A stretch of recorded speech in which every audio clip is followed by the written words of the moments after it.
carcelero los sacó y les dijo: Señores, ¿qué debo hacer para ser salvo?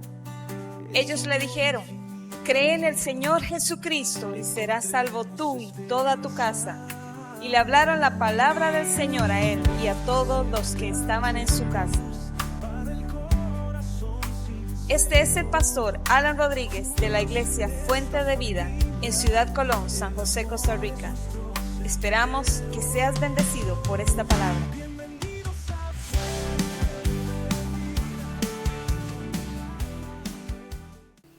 Tenemos una palabra del Señor para nosotros. Hace un tiempo prediqué un mensaje con un título parecido. Yo creo que era el mismo título, pero le di una dirección un poco diferente. Pero hoy el mensaje se titula Hágase tu voluntad. Podemos ponerle hágase tu voluntad o hágase mi voluntad, porque por ahí va la cosa. Le decimos al Señor, hágase tu voluntad, Señor, o con nuestros hechos le estamos diciendo que se haga mi voluntad. ¿Se acuerdan que enfatizamos mucho en eso? Si hay algo que tenemos que orar, o sea, la oración creo que de todo cristiano todos los días tiene que ser esa. En su oración diaria o en sus oraciones diarias creo que no puede faltar este ingrediente que nos enseña la Biblia. Jesús oró en Getsemaní de esa forma cuando estaba pasando por aquella prueba tan fuerte, tan dura, donde sudó como grandes gotas de sangre, dice la palabra, o su sudor era como grandes gotas de sangre. Estaba colapsando Jesús por las cosas que estaban sucediendo espiritualmente en él. Cuando Jesús estaba en Getsemaní, nadie le había dado ni siquiera una bofetada, menos un latigazo, nada. Pero ya ahí Jesús estaba cargando con su maldad y con la mía, con sus pecados y con mis pecados. Él mismo lo dijo. Esta noche se va a cumplir una profecía que dice: hiere al pastor y las ovejas serán dispersadas. Se estaba refiriendo a los discípulos. Él sabía que los discípulos lo iban a dejar, lo iban a abandonar, que Pedro lo iba a negar y que aquel otro compañerito lo iba a traicionar vendiéndolo. Y esas cosas le estaban afectando mucho a Jesús, pero lo que le estaba afectando más es que se estaba empezando el proceso de la pasión, vamos a llamarlo así. La pasión de Cristo comenzó en Getsemaní.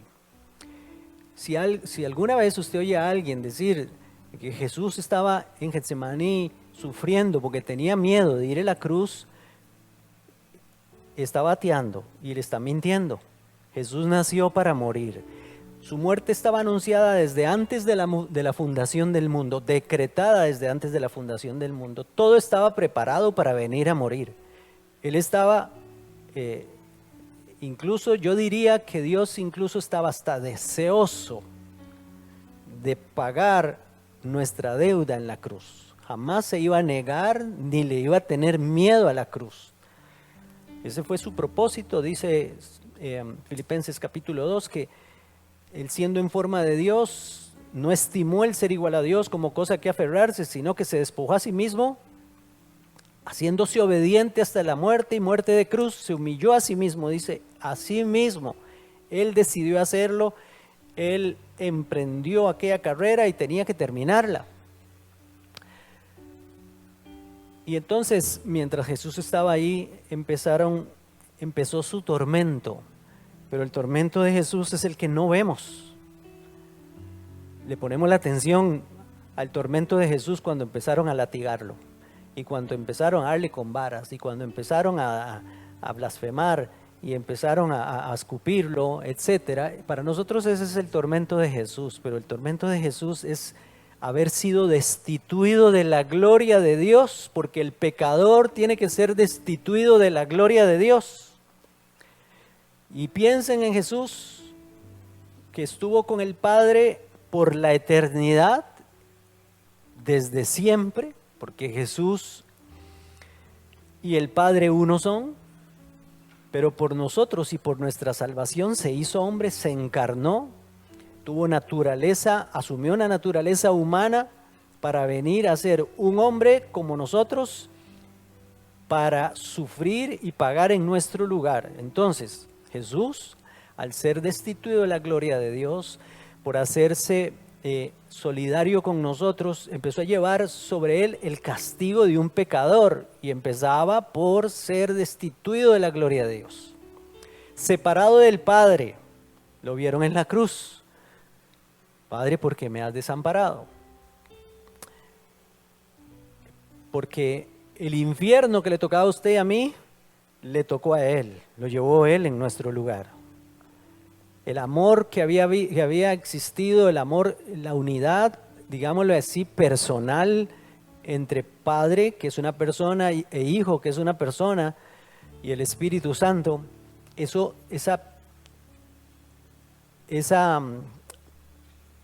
unidad, digámoslo así, no hablando en términos de Trinidad, porque la Trinidad es indisoluble, no se puede dividir, pero moralmente y personalmente Jesús tuvo que ser separado del Padre, porque el Padre cargó sobre él, dice la Biblia literal en Isaías 53, cargó sobre él el pecado de todos nosotros y las enfermedades de todos nosotros. ¿Cómo se sentiría Jesús en Getsemaní? Y esa es su muerte prematura.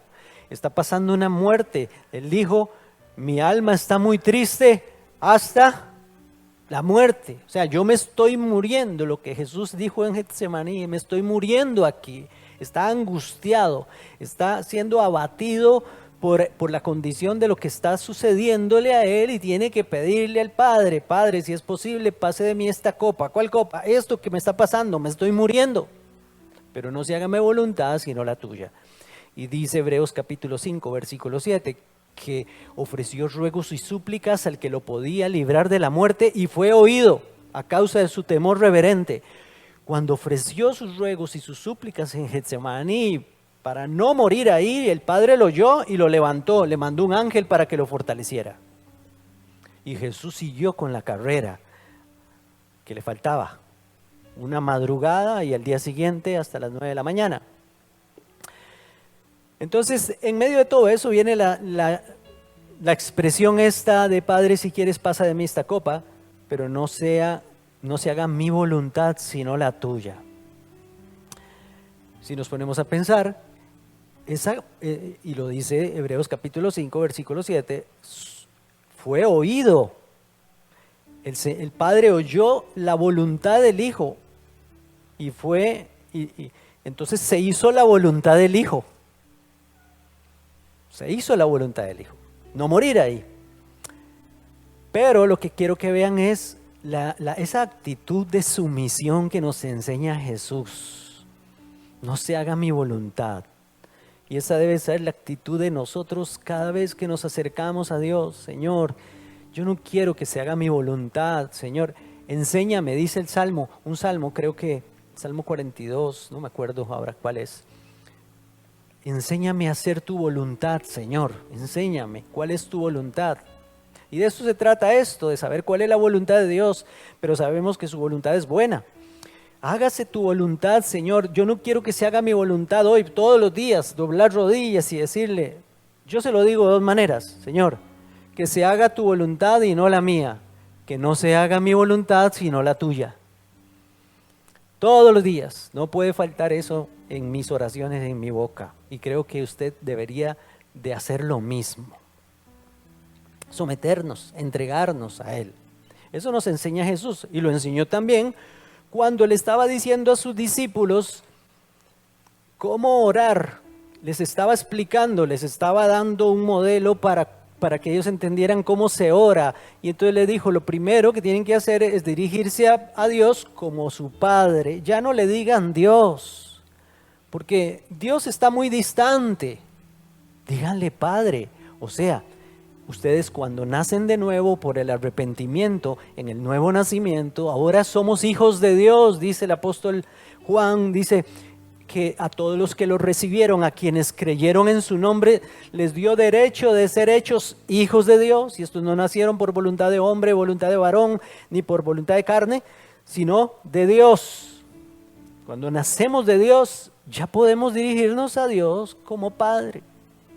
También les recomiendo, diríjanse al Padre como un niño se puede dirigir a un papá. Dígale, Padre, te amo con todo mi corazón, Padre.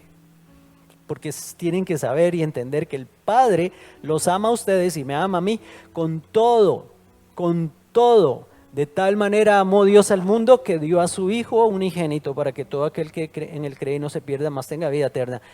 Nos dio todo. Él nos dio a su Hijo.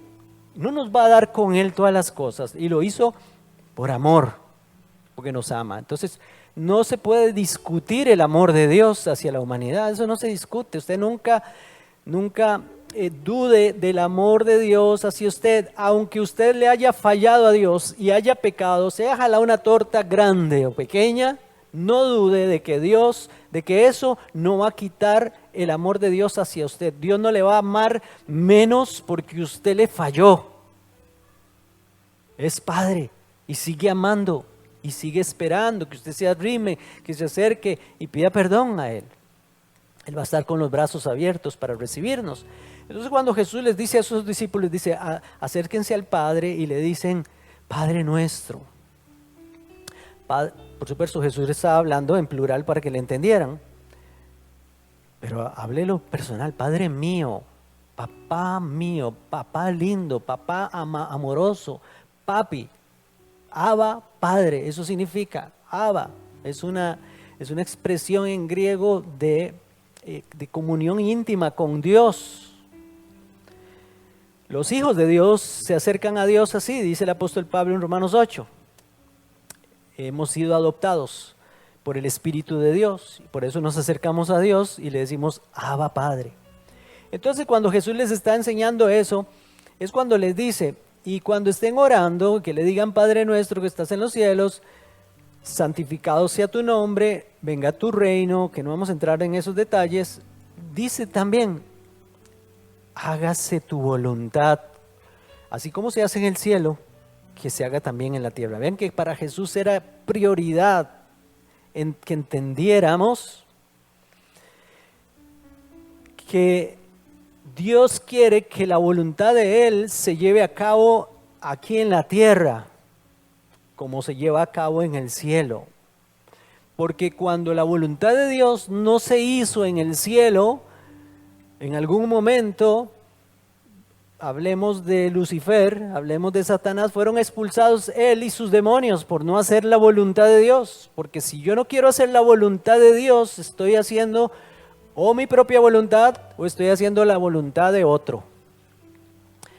Entonces Dios desea que nosotros seamos sumisos a hacer su voluntad. Es bueno, eso lo vamos a ver más adelante. Por eso dice, venga tu reino. Que tu reino se establezca aquí, que los principios del reino que están aquí escritos vengan aquí a la tierra y se establezcan. Por eso es que cuando usted le predica la palabra a alguna persona, le enseña la Biblia a sus hijos, a sus amigos, usted está estableciendo el reino de Dios aquí en la tierra. Usted está diciéndole a Dios que tu reino venga y se establezca en cada corazón, pues el reino de los cielos es no solo físico, nosotros así, como nos vemos, sino es espiritual, empieza en el corazón, todo empieza en el corazón. Satanás cuando falló, dice Isaías capítulo 14, dice la Biblia, como decías en tu corazón, subiré al cielo. ¿Ven? Satanás decía eso en su corazón, subiré al cielo, junto a las estrellas de Dios levantaré mi trono y seré semejante al Altísimo. Cuando yo me opongo a la voluntad de Dios y quiero hacer la mía, estoy cayendo en el error de Satanás. Estoy levantando mi propio trono y estoy queriéndome hacer semejante al Altísimo o mayor a Dios. porque el diablo siempre ha venido con ese cuentico. Adán y Eva los cuentió con eso. Les dijo, no le hagan caso a Dios. Si ustedes comen de ese árbol, no morirán. Lo que pasa es que Dios sabe que el día que coman de ese árbol serán como Él. Claro, ahí va la trampa, doble trampa. La trampa a que quisieran ser como Dios y la trampa a que Dios les estaba mintiendo porque Dios no quiere que sean como Él. Les estaba negando algo. Dios nos estaba escondiendo algo. Dios no te está escondiendo nada. El que se humilla será exaltado, eso es lo que nos enseña la Biblia. Pero el que se exalta a sí mismo será humillado. Dios resiste a los soberbios, dice Santiago capítulo 4, pero da gracia a los humildes, los que se humillan. ¿Usted conoce a alguien soberbio? Dios lo resiste, a Dios le repugna. Pero si hay alguien humilde, Dios le da su gracia, su favor está con esa persona. Bueno, entonces, venga tu reino, hágase tu voluntad, dijo Jesús. La misma que se hace en el cielo, que se haga aquí en la tierra. Esta expresión es la más inteligente que podemos decir todos los días. Pero no solo repetirla, porque usted ve a todo mundo repitiendo el Padre Nuestro. Y no, el Padre Nuestro, entre comillas, Padre Nuestro, no se hizo para repetir. Se hizo como un modelo de oración cuando el Señor quería enseñarnos principios en esa oración para que nosotros los pusiéramos en práctica. Pero vemos a la gente repitiendo, repitiendo y repitiendo, y mentira. No sé si usted conoce gente. Mire, a mí me sorprende cuando llegan a la parte de perdona nuestros pecados, perdona nuestras ofensas, así como nosotros perdonamos a quienes nos ofenden. ¿Será cierto eso? La gente dice eso y no, mentira, está odiando, está sintiendo rencor contra otros. Bueno, el asunto es que tenemos que poner en práctica las cosas que le decimos a Dios. ¿Cuál fue el pecado de Adán en el Edén? ¿Fue fornicación? ¿Fue adulterio? ¿Fue idolatría, robo? ¿Se metieron a robar a algún lado ahí? No sé, al vecino. ¿No? ¿Borrachera? ¿Se emborrachó Adán y Eva? ¿Cayeron en algo, sí? ¿Drogadicción? ¿O hicieron o no? ¿Algo raro? No. Su pecado se puede resumir en esta frase: hágase mi voluntad y no la tuya. Precisamente eso es comer del árbol del conocimiento del bien y del mal. Es decidir por mí mismo qué es bueno y qué es malo. Eso es el pecado de la voluntad propia. Adán y Eva estaban diciendo, Dios no tiene que decirnos qué está bien y qué está mal, yo lo decido, nadie tiene que venir a decirme. Como la gente que le dice a uno, no, usted no tiene que venir a decir cómo vivir yo. A mí qué me importa la Biblia. O que le dicen a uno, yo creo en Dios a mi manera. ¿Cuántas personas dicen eso? Incluso personas en las iglesias llegan a decir eso todavía. Yo creo en Dios a mi manera. No, uno no puede creer en Dios a la manera de uno. Uno tiene que creer en Dios a la manera de Dios, a la que está aquí en la Biblia escrita. Porque si no, me estoy haciendo yo un Dios a mi propia imagen, conforme a mi semejanza, que es lo que más bonito. El Dios que me conviene. Todo mundo tiene el Dios que le conviene o quiere hacer su propio Dios.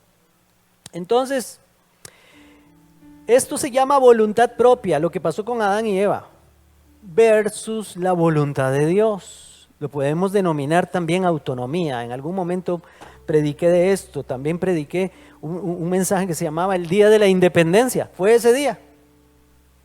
Porque lo peor que nos puede pasar a nosotros es querer ser independientes y vivir nuestras propias vidas, aunque Dios diga otra cosa.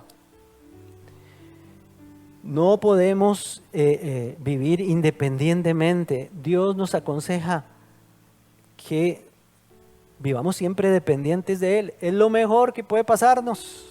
No es que nosotros cometemos muchos errores y tomamos decisiones muy malas. Lo mejor es depender de Dios para todo. quiere decir que la mejor definición resumida de lo que es el pecado es: hágase mi voluntad. Eso es el pecado. Al final, todos los pecados, cualquiera que usted se imagine, imagínese cualquier pecado, se resumen: hágase mi voluntad. Yo hago las cosas a mi manera. Bueno, de Adán, nuestro antiguo padre, aprendemos independencia. Pero viene Jesús, que es, la Biblia llama el postrer Adán, aprendemos dependencia. Lo estamos viendo aquí, nos está enseñando a vivir dependientes de Dios. Señor, hágase tu voluntad, así en la tierra, venga tu reino. Danos, Señor, el pan nuestro de cada día, Señor. Perdónanos las ofensas. O sea, esto es dependencia de Dios, esto es humillación, eso nos enseñó Jesús. Pero Adán nos enseñó otra cosa totalmente aparte, ¿verdad? Hágase mi voluntad, dijo Adán. ¿Y cuál es la voluntad de Dios? Queremos conocer la voluntad de Dios y cómo es la voluntad de Dios, porque el diablo, el engaño fue: la voluntad de Dios es mala. Es que Dios sabe tal cosa, los tiene engañados, les está escondiendo esto y esto. Ese es el engaño de Satanás. Pero la voluntad de Dios, dice la Biblia, es buena. Tenemos y necesitamos, para entender, para conocer la voluntad de Dios, tenemos que cambiar, mire, el chip. Tenemos que cambiar, para todos los que estamos aquí que vivimos antes de los 90, hay que cambiar el cassette, hay que cambiar el disquete, ya no hay disquete, yo creo. Hay que cambiar ese chip que tenemos todos de querer hacer nuestra propia voluntad. En Juan capítulo 3, versículo 11, Jesús, hablando con Nicodemo, le dijo: de cierto te digo que lo que sabemos hablamos. Está hablando Jesús. Y dice: y lo que hemos visto testificamos, y no recibís nuestro testimonio. Y le dice a Nicodemo: si os he dicho cosas terrenales y no creéis, ¿cómo creeréis si les digo las celestiales? ¿Se da cuenta? O sea, estas son las cosas celestiales. Pero yo necesito renunciar a las cosas terrenales que tengo en mi mente depravada y humana y sembrar la voluntad de Dios que está aquí en su palabra para poder entenderle a Jesús. Él quiere revelarme cosas espirituales. El apóstol Pablo, inspirado por el Espíritu Santo, en 1 Corintios, en el capítulo 2, dice cosas tan lindas como esta. Dice: y nosotros no hemos recibido el espíritu del mundo, sino el Espíritu que proviene de Dios, el Espíritu Santo, para que sepamos lo que Dios nos ha concedido. ¿Ve? Al creyente el Señor le dio el Espíritu Santo, pero el Espíritu Santo es un caballero. Él no viene a meterte nada a la fuerza. El Espíritu Santo enseña cosas a los que dicen: hágase tu voluntad, Señor, y no la mía. No se haga mi voluntad, sino la tuya, Señor. A esos son los que el Espíritu Santo puede transformar de gloria en gloria y convertirlos en su misma imagen, como dice también 2 Corintios capítulo 4. Voy a seguirles leyendo. Dice: no hemos recibido el espíritu del mundo, sino el Espíritu que proviene de Dios, para que sepamos lo que Dios nos ha concedido, lo cual también hablamos, no con palabras enseñadas por sabiduría humana, sino las que enseña el Espíritu. Ese Espíritu con mayúscula es el Espíritu Santo. ¿Pero a quiénes? Acomodando lo espiritual a lo espiritual. El Espíritu Santo no puede acomodar lo espiritual a lo carnal. No puede enseñarle a una chuleta, hablando de un cristiano que anda en la carne, cosas espirituales. Un cristiano que anda en la carne nunca le va a entender a Dios. Y sigue diciendo: pero el hombre natural, ese es el que no tiene al Señor, no tiene al Espíritu, no percibe las cosas que son del Espíritu. El Espíritu Santo no las percibe, no las entiende, aunque venga toda la vida a la iglesia. No las percibe las cosas que son del Espíritu de Dios, porque para Él incluso son locura y no las puede entender porque se han de discernir cómo. Espiritualmente. Espiritualmente. Entonces, así, en pocas palabras, es lo que nos quiere decir el Señor hoy a todos nosotros. Necesitamos cambiar de mentalidad si venimos a Cristo. Y si queremos vivir una vida que le agrade a Él, lo primero que tengo que decir es: Señor, que se haga tu voluntad. Yo me someto, me quito para que me enseñes. Me humillo, Señor, doblego mi carne. Ya no quiero ser soberbio para que no me resistas, Señor, sino que me des tu gracia, porque yo quiero ser humilde delante de ti, Señor. Entonces, tenemos que entender que lo primero que tengo que entender es que estamos en un reino. Eso es importantísimo también, hermanos. No estamos en un gobierno democrático. Tenemos mentalidad de democracia. Esto no es una democracia, estamos en un reino. Jesús dijo: el que no nace de nuevo no puede entrar en la democracia de Dios, en el gobierno democrático de Dios. No, hermanos. Usted en el reino de Dios, en el gobierno de Dios, Dios no le dice: bueno, vamos a someterlo a votación, a ver qué les parece. No, no, no. Él es el Rey de Reyes y Señor de Señores. Él tiene la última palabra y es buena. La democracia me dice que yo elijo al que a mí me parezca y al que a mí me guste. Pero en el reino de los cielos hay un solo Rey. Vivimos en un reino y las leyes del reino no están sujetas a opinión popular, no salen a encuesta ni a un referéndum. No, quitémonos eso de la mente. Hermanos, quitémonos de la mente eso. Usted está en un reino. Le quiero decir otra cosa que es importante. En la mayoría del Nuevo Testamento, digámoslo, de los evangelios después del libro de los Hechos, las cartas del apóstol Pablo, las cartas de Juan, de Pedro, etcétera, y Apocalipsis, bueno, Apocalipsis no, lo rescato, se habla de la iglesia. El libro de los Hechos se habla de la iglesia, pero Jesús en los evangelios viene hablando: arrepiéntanse, el reino de los cielos se ha acercado. Y nos da un montón de parábolas del reino de los cielos. Es un reino, hermanos, es un reino. Pero es que nosotros queremos vivir en la iglesia. Y para peores también, las iglesias practican la democracia poniendo a la gente a votar para ver si ponen a este pastorcito o lo quitan, o si ponen a este diaconito o lo quitan. Voten, a ver. No, no, no, eso no existe en el reino de Dios. No hay democracia.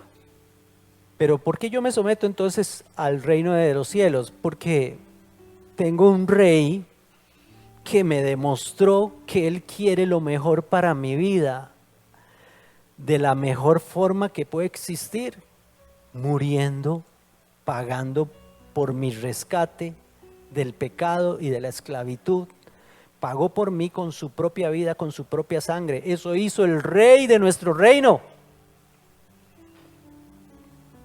Vale la pena someterse a ese rey. Yo sí me le someto a un gobernante como ese, porque ya me dijo cuánto me ama y que estaba dispuesto a darlo todo. Es más, él era un rey sentado en un trono universal, eterno, y decidió bajarse de ese trono para venir aquí a hacerse un mendigo, para ver si le entendíamos. Vino aquí como hombre para ver si le captábamos, porque parece que como Dios no le captábamos. Y vino aquí y se mostró como hombre enseñándonos, y vino aquí y se mostró como hombre haciendo milagros y cosas para que entendiéramos que Él es Dios hecho hombre. Resucitó a muertos y Él mismo resucitó entre los muertos para decirnos que Él es Dios y que podemos someternos a Él y a su reino con toda libertad y con toda confianza. Pero a veces parece que desconfiamos de Jesús. Entonces, creemos que podemos vivir en el reino de Dios y ejercer nuestras propias leyes y decretos. Pero así no funciona el reino de Dios. Queremos desafiar a Dios con quejas. Quéjese aquí. ¿Sí o no? Más de uno de nosotros lo que necesita es lo único que le falta es el letrero, quéjese aquí. Yo no sé si eso existe, pero existía. En el Antiguo Testamento está el caso de Saúl. Les leo su versículo, ahí lo van a tener en la pantalla.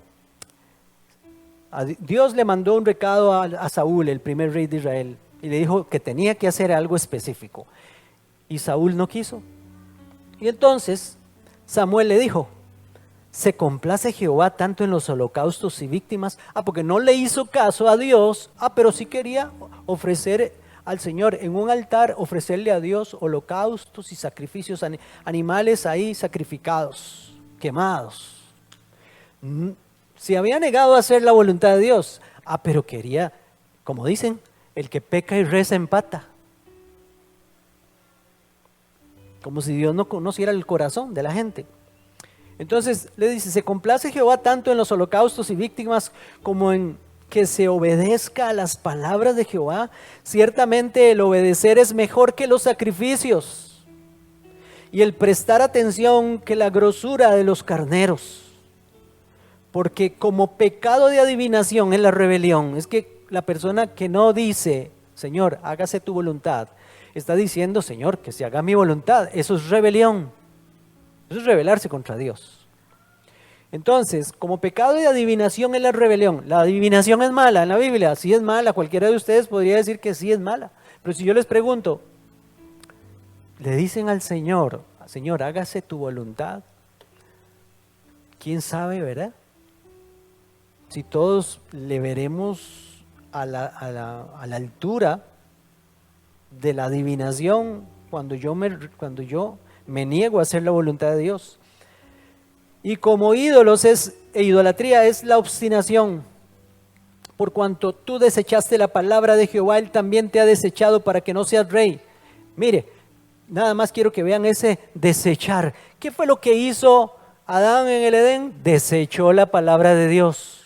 Dios ya le había dado una palabra: de este árbol no coma. Desecharon la palabra de Dios. Y que hicieron caso a la palabra de Satanás. Saúl desechó la palabra que ya Dios le había dicho. Lo quitaron como rey. Y ya hablé de Lucifer. Desechó la palabra de Dios también, entró en rebelión. Entonces voy a decirlo otra vez: ¿quiere usted conocer la voluntad de Dios? ¿Quién quiere conocer la voluntad de Dios para su vida? Yo creo que todos. ¿Y cómo es esa voluntad de Dios? Hay que cambiar la mentalidad cultural.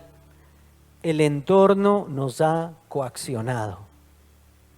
La mentalidad cultural tiene muchas caras, tiene muchas aristas. La voluntad popular, cultural. Una es religión.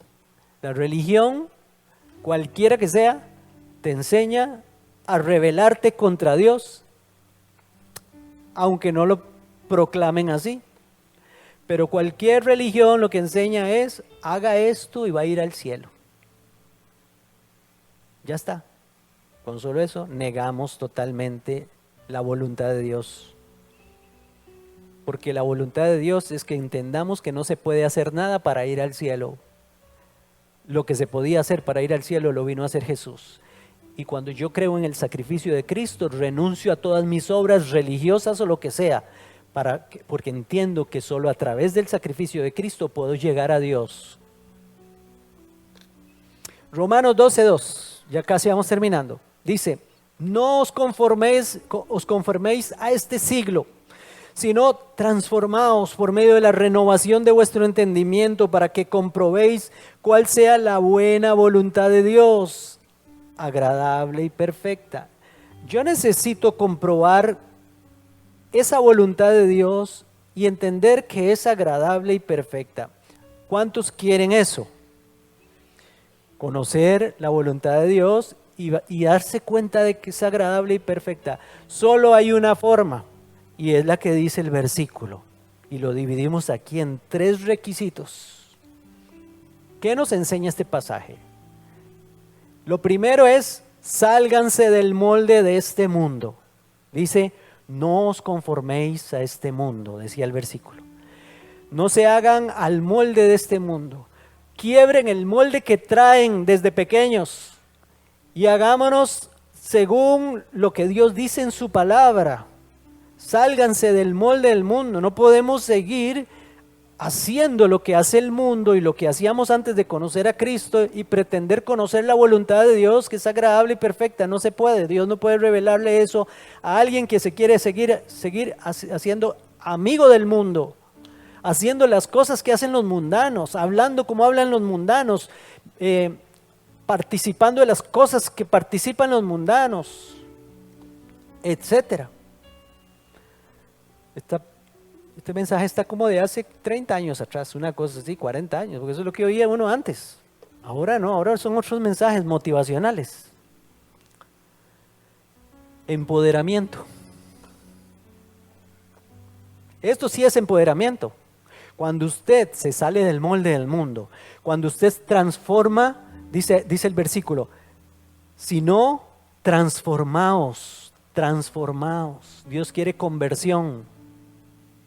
Conversión, eso es lo que dice ahí, transformarse, cambiar, que haya una metamorfosis, que las cosas cambien. Y luego dice cómo, por medio de la renovación de nuestro entendimiento. Cambien su forma de pensar natural y mundana. Esa es la tercera. Cambien su forma de pensar. Si mi forma de pensar no cambia, nunca voy a poder cambiar, mi conducta no va a cambiar. Entonces, por eso necesito estudiar la Biblia, por eso necesito leer la Biblia, por eso necesito apuntar los mensajes o luego oírlos por YouTube, los mensajes de la iglesia. Por eso, porque la Biblia, esto es lo que lo transforma a uno, la palabra de Dios transforma a las personas. Entonces, así y solo así podremos conocer la voluntad de Dios en todo y que ella es agradable y perfecta. A esto Jesús le llama de una manera muy singular para la gente de aquel tiempo, que ya lo vamos a explicar. Mateo capítulo 9, versículo 17, Jesús le dice, si van a echar vino nuevo en odres viejos, la cosa no va a servir. El vino nuevo se echa en odres nuevos. ¿Qué es un odre, pastor? ¿Qué es esa cosa? Una bolsa de piel de cabra o de otro animal, especialmente de cabra, donde echaban el vino antes de fermentar. Si el odre estaba nuevo, el vino el jugo de uvas sin fermentar entraba allá, y cuando empezaba el proceso de fermentación, como el cuero estaba nuevo, el cuero se estiraba y juntamente se conservaba el vino con el odre. Lo que Jesús dice es que si alguien pretende echar vino nuevo en un odre que ya se estiró y que ya está viejo, cuando el vino se empiece a fermentar, el odre se va a reventar y se va a perder las dos cosas. Se pierde el odre y se pierde lo bueno, el vino que le están echando o el jugo de uvas. Véanlo ahí. Dice Jesús, ni echan vino nuevo en odres viejos. De otra manera los odres se rompen y el vino se derrama y los odres se pierden. Pero echan el vino nuevo en odres nuevos, y lo uno y lo otro se conservan juntamente. Yo no puedo recibir la palabra de Dios, este vino nuevo, este tesoro nuevo que Dios tiene, si yo tengo mentalidad todavía pasada, mentalidad mundana, mentalidad natural, hombre natural. No se puede, imposible. Si una persona no cambia, es porque todavía es un odre viejo. Y lo peor es que eso lo puede, cuando viene la enseñanza de esto, los revienta. Cuando nos damos cuenta ya ni en la iglesia está. No entendió nada. Pudieron hacer uno y el otro juntos, el odre y el vino nuevo, odre nuevo, vino nuevo. Jesús dijo, entonces cambien, todos necesitamos, lo enseñó también por medio de un remiendo, dijo Jesús en los mismos versículos, nadie le va a poner un remiendo de de paño nuevo a una prenda vieja. Porque la prenda nueva o el remiendo nuevo va a romper lo viejo, lo va a rasgar, no se puede. Eso es lo que está diciendo Jesús. Si cada uno de nosotros cambia su mentalidad, pero es que venimos a Cristo y no cambiamos. ¿Sabe cuándo cambia una persona? Cuando viene a la iglesia. Y a veces ni en la iglesia. Ya van por ahí por la acera y ya va el odre viejo. ¿Qué pasó con el vino nuevo? Se salió. ¿Por qué? Porque queremos ser mundanos con esperanza de vida eterna. Pero no se puede. Un odre viejo no va a entrar al reino de los cielos. Hay que nacer de nuevo. Y se nace de nuevo por humillarse delante del Señor, reconociendo los pecados y queriendo convertirse, cambiar, lo que decía Romanos 12. Hay que cambiar. O sea, hay que desear una renovación en el Espíritu Santo. Termino aquí entonces. Odre nuevo, el odre nuevo debe decir: hágase tu voluntad, someto mi voluntad a la tuya, renuncio a mi voluntad, renuncio a mi gobierno propio, dejo mi mentalidad democrática, gobierna sobre mi vida, Señor Jesús, quiero que se haga tu voluntad y quiero experimentar esa voluntad y quiero saborear que tu voluntad es buena, agradable y perfecta. Por eso es que mucha gente nunca llega a conocer a Dios.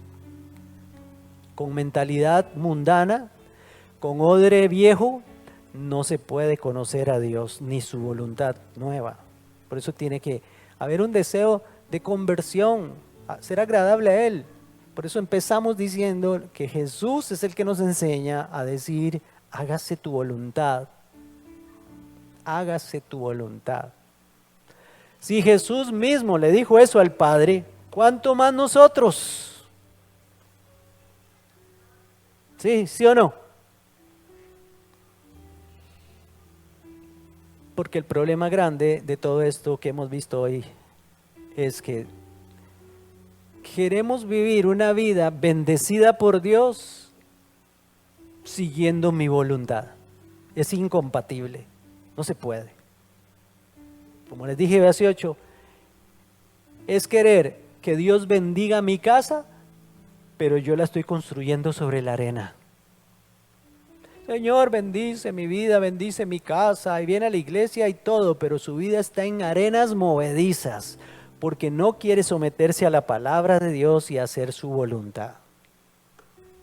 Pero Jesús dijo, pero el que oye mis palabras y las pone en práctica, lo haré semejante al hombre que edificó su casa sobre la roca, sobre un fundamento sólido. Vendrá la tempestad, vendrá el río y esa casa no se va a caer, está bien cimentada sobre Cristo y su palabra. Y esa persona todos los días le dice al Señor: Señor, que se haga tu voluntad y no la mía. Puede ponerse de pie y oramos al Señor. Este mensaje es un complemento del de hoy hace 8. Para los que no vinieron hoy hace 8. Y dentro de unos días está ya en YouTube para que lo puedan escuchar, el de hoy hace 8.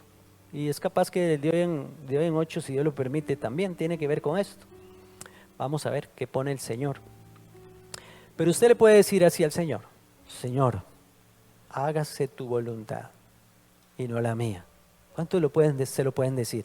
Sin temor, hágalo. Es que la verdad es que si usted quiere agradar a Dios, esa es la oración más sincera y la principal oración que tiene que hacerle el Señor. Señor, yo renuncio a mi voluntad. Señor, yo renuncio a mi mentalidad democrática. Yo siempre pensé que yo era el que escogía. Pero tú te ganaste, Señor Jesús, Tú te ganaste el derecho a hacer tu voluntad sobre la voluntad mía, Señor, porque me demostraste que tu voluntad es la mejor. Porque yo cometo errores, Señor Jesús. Yo prefiero vivir conforme a tu voluntad que está escrita en tu palabra. Yo que soy un ser humano como cualquiera, Señor. Yo que soy de carne y hueso. Entiendo, Señor, que tú transformas, que tú cambias las mentes y tú cambias los corazones. Que el que está en Cristo nueva criatura es, que las cosas viejas pasaron y que ahora todas son hechas nuevas. Y eso es lo que quieres tú. Porque has hecho una renovación en el Espíritu Santo. Has hecho, Señor Dios, una regeneración, lo dice tu palabra, así. Porque a los que tienen el Espíritu de Dios han sido regenerados. Y yo, Señor, tengo el Espíritu de Dios y espero que usted, hermano, también esté diciendo eso. Yo tengo tu Espíritu Santo, Señor. Te tengo a ti dentro de mí, Señor. No permita, Señor Dios, que yo te ofenda. Oh Dios, yo no quiero ofenderte. Yo no quiero ofenderte. Me toca a mí. Yo no quiero ofenderte, Señor. Yo quiero hacer tu santa y preciosa voluntad. Quiero hacer tu santa y preciosa voluntad, Señor. Todo lo pongo delante de ti, Señor.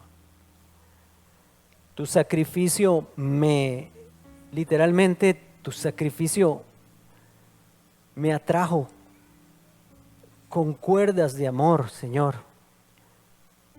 Tu sacrificio, Señor, hizo un milagro en mi vida, Señor. Todo lo cambió, Señor. Todo lo transformó. Tu sacrificio me convenció de que eres un Dios de amor y yo no quiero cambiarte por nada. Por eso yo quiero ser para ti un odre nuevo, Señor. Por eso yo quiero ser para ti, Señor, ese hijo que tú quieres, que tú deseas, que tú anhelas. Vengan todos aquí, fuente de vida nos llama, en su amor infinito encontremos esperanza. Sus puertas siempre abiertas para el corazón sincero. Juntos en esta familia, el amor es nuestro sendero. Bienvenidos a Fuente de Vida, donde el alma siente paz. Cantemos juntos de alegría, tu hogar al final hallarás. Luz divina nos guía, fortaleza en cada día. Con fe y armonía, aquí se encuentra la alegría. Bienvenidos a Fuente de Vida, donde el alma siente paz. Cantemos juntos de alegría, tu hogar al fin hallarás.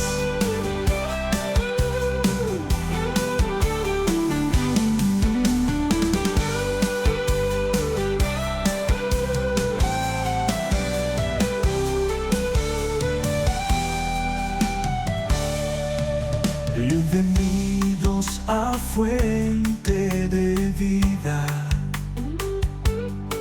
donde el alma siente paz. Cantemos juntos de alegría, tu hogar al fin hallarás. Bienvenidos a Fuente de Vida, donde el alma siente paz. Cantemos juntos de alegría, tu hogar al fin hallarás. Bienvenidos a Fuente vida, donde el alma siente paz. Cantemos juntos de alegría tu hogar, al fin hallarás.